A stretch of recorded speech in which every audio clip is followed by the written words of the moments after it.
அனைவருக்கும் அன்பான இனிய வணக்கங்கள் பல.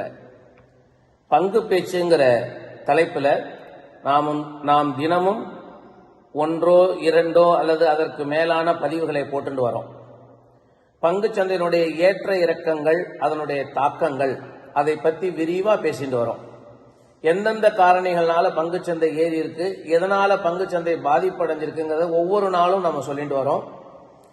என்னுடைய இந்த பதிவுகளை தொடர்ச்சியாக 100 நாட்கள் நீங்க பார்த்து வருவீர்களே, ஆனால் நீங்களும் பங்கு சந்தையில பெரிய நிபுணராகலாம். எந்த பங்குல போடணும் அப்படிங்கிற கேள்வியெல்லாம் நீங்க என்ன கேட்கவே வேண்டாம்.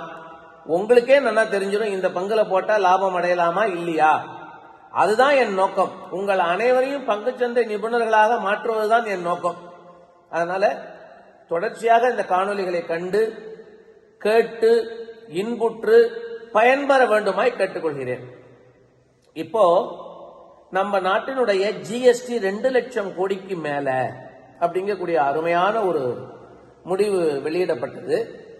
அதுல 1,24,000 கோடி உள்நாட்டு நுகர்வும் மீதமுள்ள தொகை வெளிநாட்டிலிருந்து இறக்குமதி செய்யப்பட்டதால் ஏற்பட்ட நுகர்வும், ஆக 2 லட்சம் கோடிக்கு மேல போயிருக்கு. அப்போ நம்ம இந்தியாவினுடைய நுகர்வு தன்மை, அந்த பையிங் கெப்பாசிட்டி, கன்சம்ஷன் கெப்பாசிட்டி அதிகமாயிருக்கு. இது ஒரு நல்ல விஷயம். அதுவும் வெரி பர்டிகுலரா ஆட்டோமொபைல் செக்மெண்ட்ல 25% மேல வளர்ச்சி கண்டிருக்குன்னு ஒவ்வொரு நிறுவனமும் தன்னுடைய வெளியீடுகளை வெளியிட்டிருக்கிறார்கள். மகேந்திரா அண்ட் மகேந்திரா, மாருதி, ஹூண்டாய், இதே போல ஒவ்வொன்றும் தனித்தனியா நம்ம பிறகு விரிவா பார்க்கலாம். எல்லாருமே 25% மேல பேசஞ்சர்ஸ் வெஹிக்கிள்னு சொல்லக்கூடிய பயணியர் வாகனங்களுடைய விற்பனை அதிகமாயிருக்கு. எஃப்எம்சிஜியை தவிர, consumable goods, fast moving consumable குட்ஸை தவிர பாக்கி அத்தனையும் மிக அதிகமான ஒரு வளர்ச்சியை கண்டிருக்கிறது அப்படிங்கக்கூடிய ஒரு நல்ல செய்தி.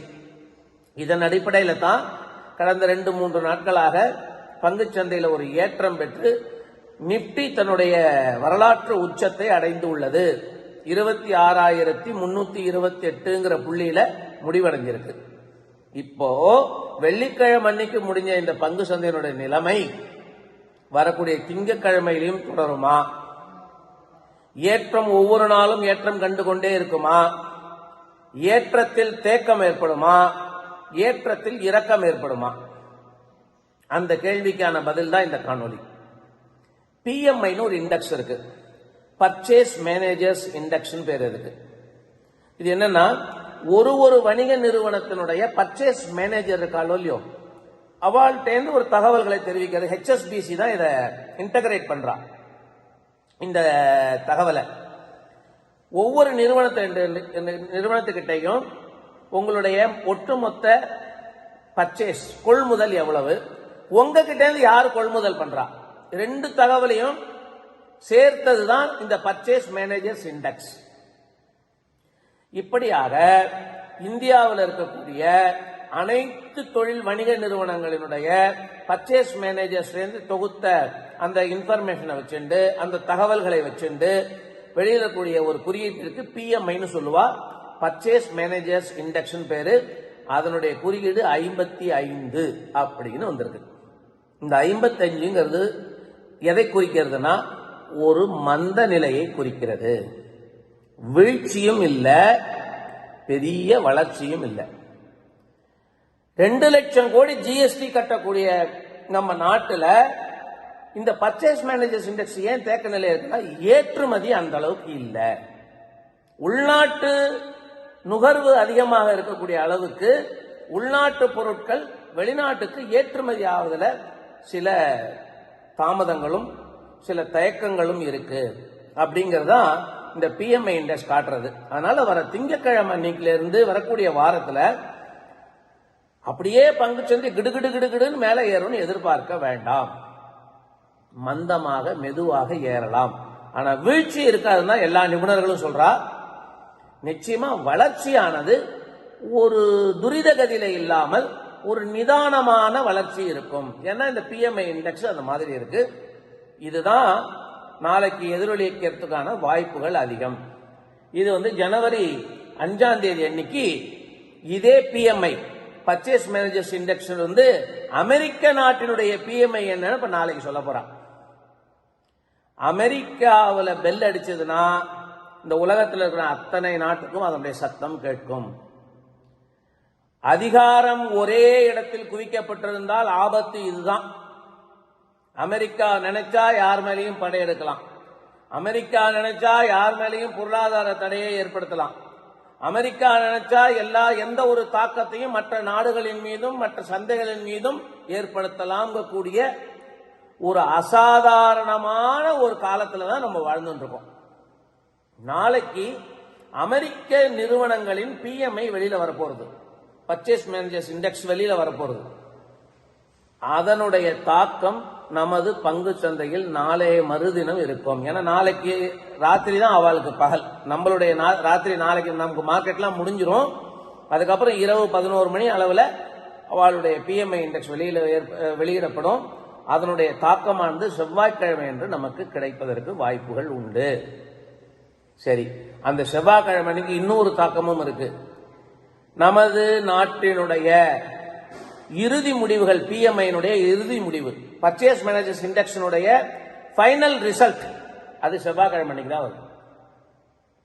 அதை வச்சு நாம முடிவு பண்ணிடலாம் நம்ம நாட்டினுடைய உற்பத்தியானது எந்த அளவுக்கு ஏற்றுமதி செய்யப்படுகிறது, நமது நாட்டுடைய உற்பத்தியானது எந்த அளவுக்கு நம்ம நாட்டு மக்களால நுகரப்படுகிறது. இதனுடைய தாக்கம் செவ்வாய்க்கிழமை என்று நமது நாட்டின் பங்கு சந்தையில் எதிரொலிக்கும். இந்த பிஎம்ஐ திருப்தியாக இருந்தால் இண்டெக்ஸ் குறியீடு மேலே செல்லும். இந்த குறியீடு பிஎம்ஐ இண்டெக்ஸ் ஆனது குறைவானதாகவோ தேக்க நிலையிலோ இருந்தால் நமது நாட்டின் பங்கு சந்தையும் சற்று தேக்கமாக இருக்கும். வீழ்ச்சி இருக்காது, தேக்க நிலையிலும் மந்த நிலையிலும் இருக்கும். இது செவ்வாய்க்கிழமை. அடுத்த புதன்கிழமை அன்னைக்கு அமெரிக்காவுடைய எம்ப்ளாய்மெண்ட் இண்டெக்ஸ், வேலை வாய்ப்பு குறியீடு வெளியிடப்போறான் புதன்கிழமை அன்னைக்கு. ஏன்னா அமெரிக்காவில் வேலை இல்லா திண்டாட்டம் அப்படிங்கிறது கோவிட்டுக்கு அப்புறமே நிறைய வந்துட்டு இருக்கு.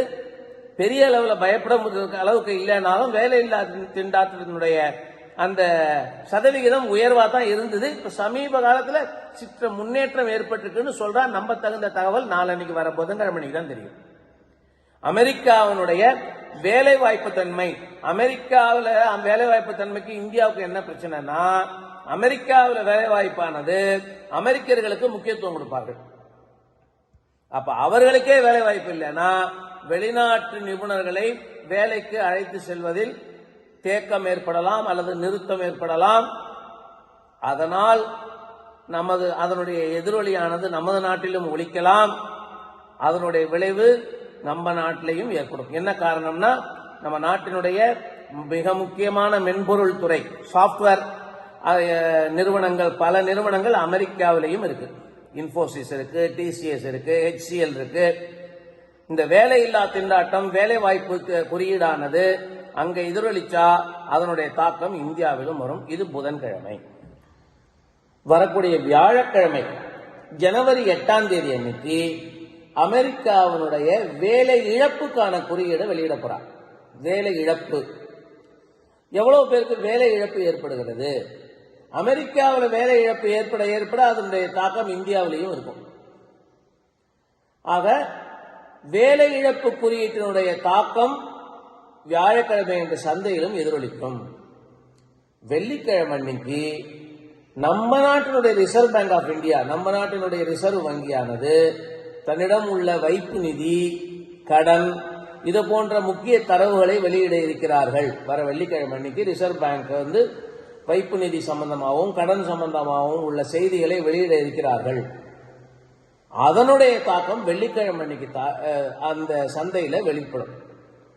இப்ப நான் சொன்ன இந்த 5 விதமான தாக்கங்களும் இந்த 5 நாட்களிலும் ஏற்படும். அந்த தாக்கத்தினுடைய விளைவு, நல்ல செய்தி வந்தால் பங்கு சந்தை எழுச்சி பெறும்.